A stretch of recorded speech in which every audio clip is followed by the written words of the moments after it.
भारतातील विविध प्रजातींची जांभळं कर्नाटकच्या अपिडा संस्थेच्या वतीने लंडनमध्ये पाठवण्यात आली आहे। यामध्ये बदलापुरातूनही 10 किलो जांभळं प्रायोगिक तत्वावर लंडनमध्ये पाठवली आहे। पहिल्यांदाच बदलापुरातील जांभळांची आंतरराष्ट्रीय पातळीवर निर्यात झालेली आहे।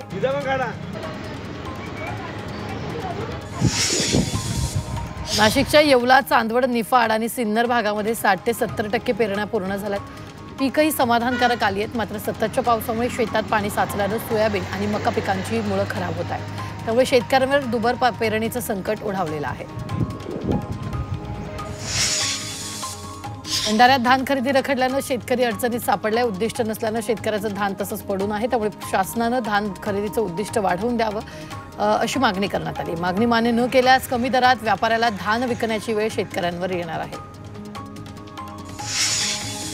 वाशिम जिल्ह्यात 38 महसुली मंडळातल्या गावांमध्ये 65 मिलीमीटरपेक्षा अधिक पाऊस कोसळलाय।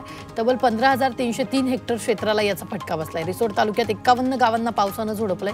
प्रशासनानं नुकसानाचे पंचनामे केलेत। नुकसानाचा अंतिम अहवाल मदतीसाठी शासनाकडे पाठवला जाणार आहे। वाशिम जिल्ह्यात झालेल्या मुसळधार पावसामुळे पाण्याचा प्रश्न मिटलेला आहे। लघु प्रकल्पांमध्ये सरासरी 11.15% तर मध्यम प्रकल्पांमध्ये 11.11% पाण्यासाठीची नोंद झाली आहे। त्यामुळे पिण्याच्या पाण्यासह शेतीसह सिंचनाचा प्रश्न मिटला।